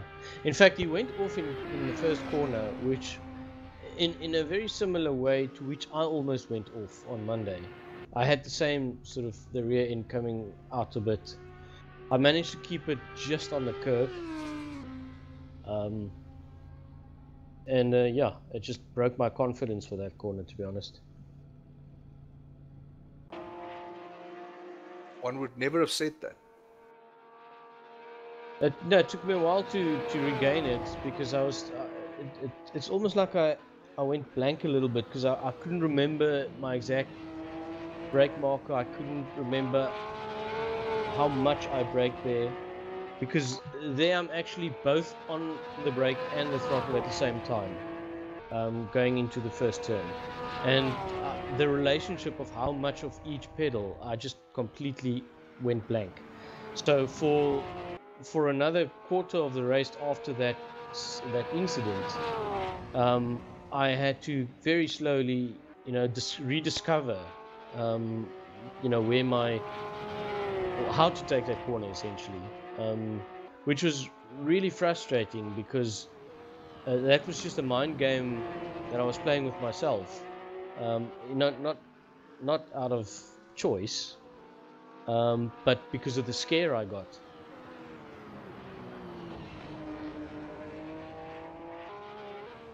Testimony of sim racing nowadays, where you can get yourself so immersed in it that something like that can scare the bejesus out of you, to the point where you can't drive the track anymore.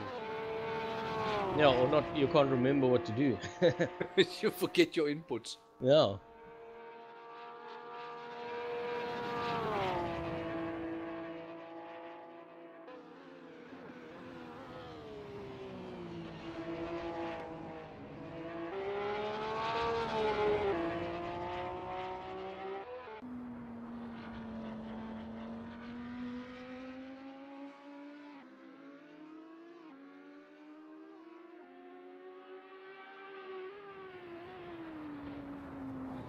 Jamal managed to claw back about 2 seconds on Nick there. So I'm wondering if that was maybe a mistake by Nick that got him that time back.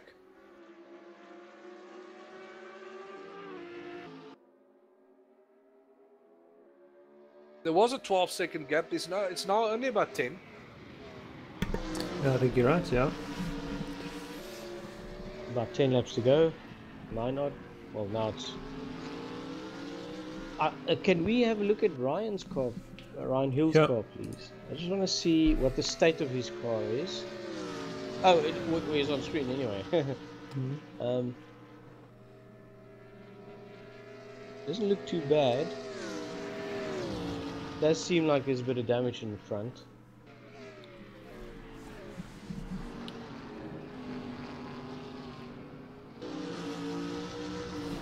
But Ryan's improved a lot recently. I think over the last 2 months. He's a completely different driver, so much more confident with the car.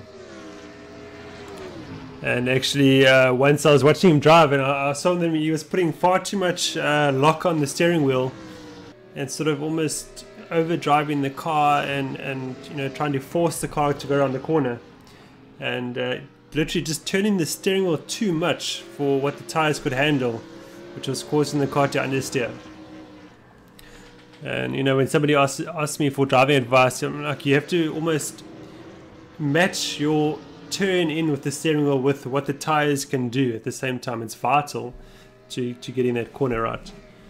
And Ryan certainly improved a whole lot.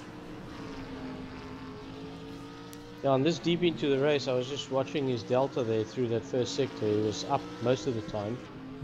Yeah. But yes, always a good sign to see someone late in the race on worn tires still up with his best lap.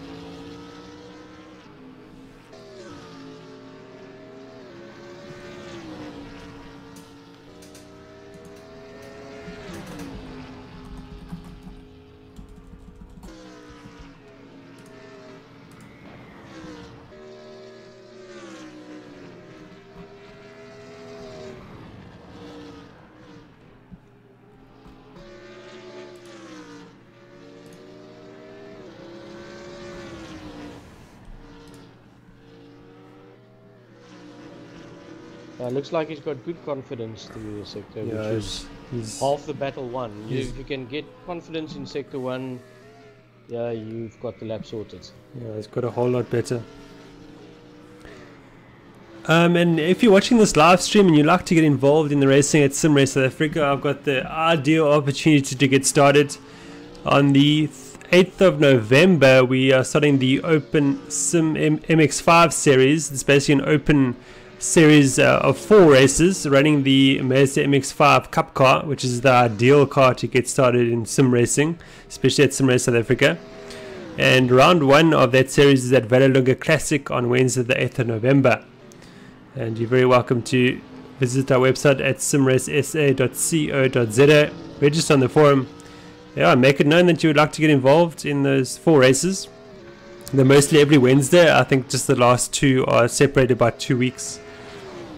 But yeah, there's an ideal championship to get started.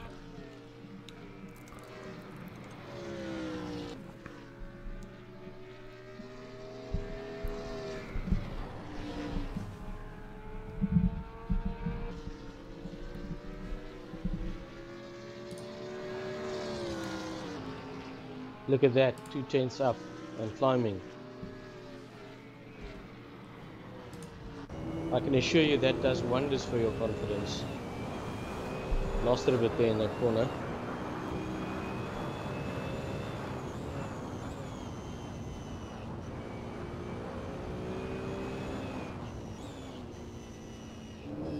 I see he's going over that curve. I found that if I did that, I lose a ton of time down this straight. Yeah, it's actually counterintuitive at that point, you know, because your mind tells you to hit the apex, but clearly you need to miss that curve if you want to, you know, maintain the power on the exit of that corner.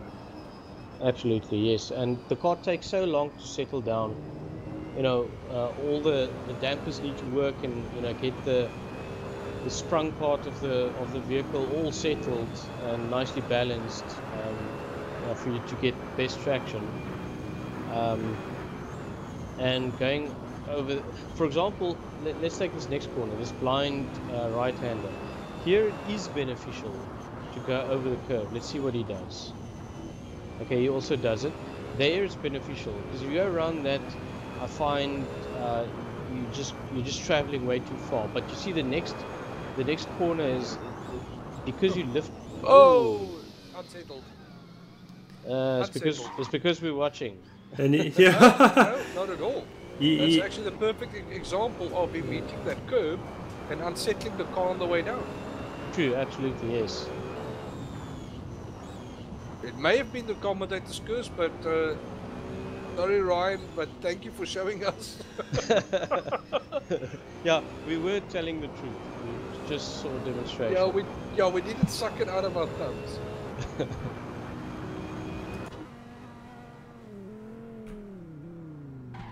Also coming in for a pit stop. That's odd. Maybe he was just short field. Remember, he came in early, switched to hards, and you know, had to guess how much fuel he needed to get to the end. So it looks like he just underfueled.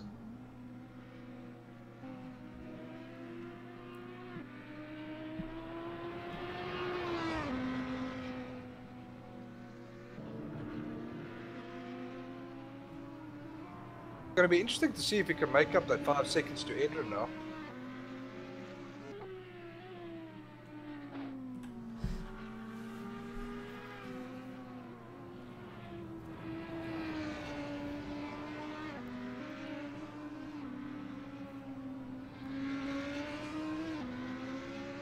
Yeah, keep in mind there's still good points on offer for the championship in this race too. Even though it's a small field, the guys that are here, they're going to benefit greatly.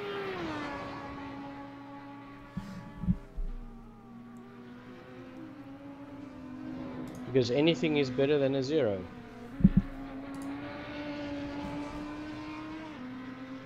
Yeah, because I think we only had 16 finishes in the series split. So basically, the winner of this round will get, points from 17th overall down. So there's a lot of points on offer, right down to 7th, where Ryan Hill is.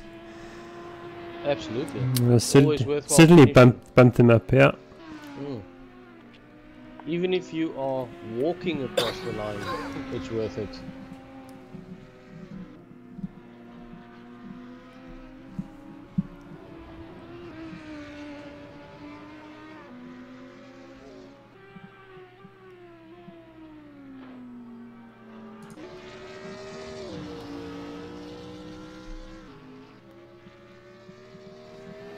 I must say it's been a good 5 or so laps where the gap has been fairly static between Gunther and Hodgson.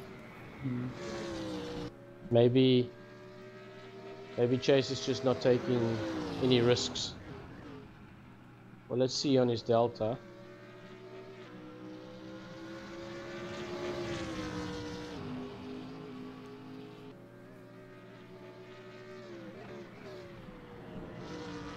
He's not relaxing that much. Yeah. Maybe on that corner. That is a corner you can get wrong easily. And for peace of mind, if you've got enough time, you've got the option to be a bit more cautious around there.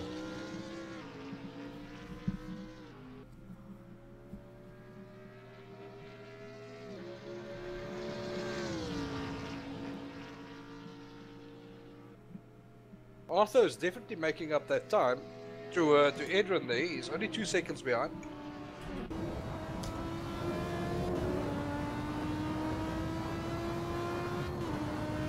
Going to be interesting to see if he can actually catch him. Yeah, you're right. He's gained about 4 seconds now since his pit stop. That almost begs the question: did Adrian fix the damage that he picked up early in the race? Because No Adrian idea. was on par for a possible podium, and his pace that he's got going right now doesn't necessarily reflect that. So for the last lap, this is the place to be.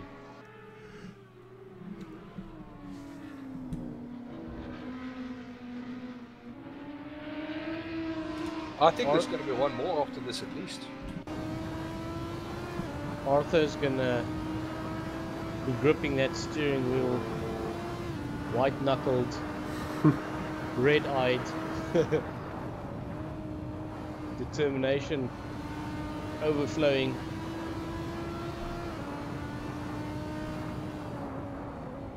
And Endron's just saying, can't this race just end? Go, Chase, go! He needed to see that the leader was on the final lap. Just now already. Oh my word. Very difficult to overtake into this corner. Not the place to do it. Not the place to do it. Careful. Not the place to do it. Oh, Patience. No. Oh my word. Is it going to cost anyone? I don't think so though. No. Because they remain. He's basically just messed up his chance of taking him on the straight. The Adrian is very slow out of that corner now. Oh, there we go. He's going to be right with him. Watch. Okay, round 2. There we go. Our race leader Chase Gunther started the final lap of the race. Let's see if these two can produce some excitement.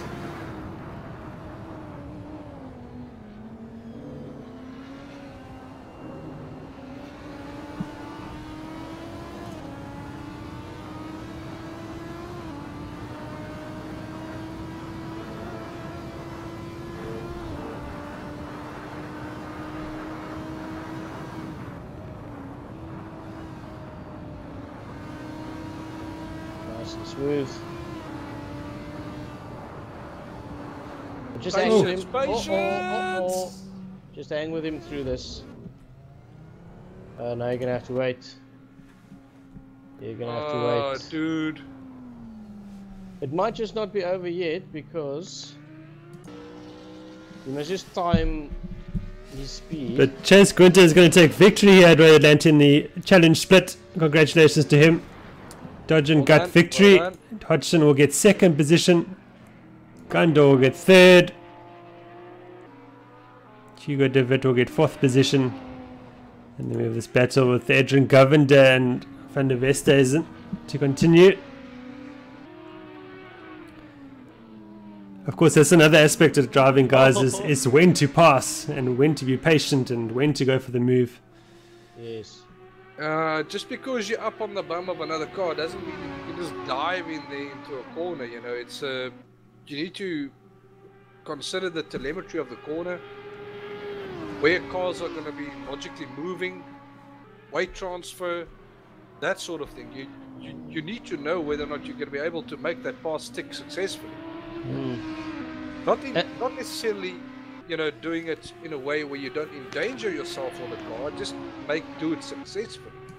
Yeah. That should be the first yardstick.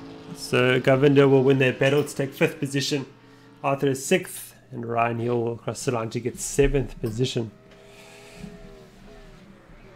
Just a little bit of over-eagerness there. Probably will get ironed out over time. Yeah, with experience. Oh, you got a tank slipper. Around goes Ryan. Woohoo! Donuts! Do it, John Camera! Hasn't given the mechanics any extra work, at least. Anyway, there's your race finish order.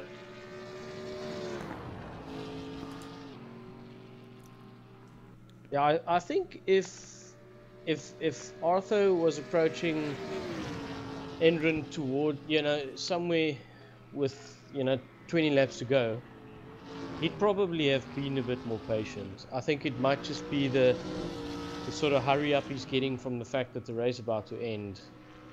Yeah. The thing is, with experience would have come the knowledge that at that point you know you have the guy. You know you have the guy in front of you. The only thing is, you now need to wait for the best possible opportunity to take him. And where would that have been?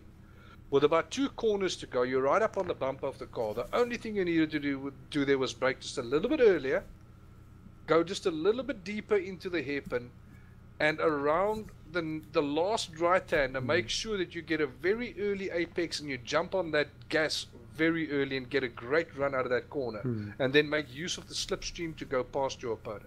That's all, and that would have been the safest way to do it. It would also have been the most low risk. Just because you're right on top of another car does not mean that you can immediately jump into that corner. Very few people are going to pull that kind of move off, and overall it is not very safe to do it. But it's the kind of thing that will come with experience. Yeah. Okay, well, we have Chase Gunter, Nick Hodgson and Jamal Gundor through to the series split for round 4 of the championship at Road America. So congratulations to those 3 guys. Yes, and, congratulations. Yeah, well, I think that concludes round 3 at Road Atlanta. Thank you very much for joining me, Gert and Gabriel. It's been a pleasure. Thank you, Jason. As always. And we'll be back with the next live stream in 2 weeks' time for the next M2 Cup series race. And we look forward to then. Until then, goodbye for now. Goodbye. Bye-bye. Yes.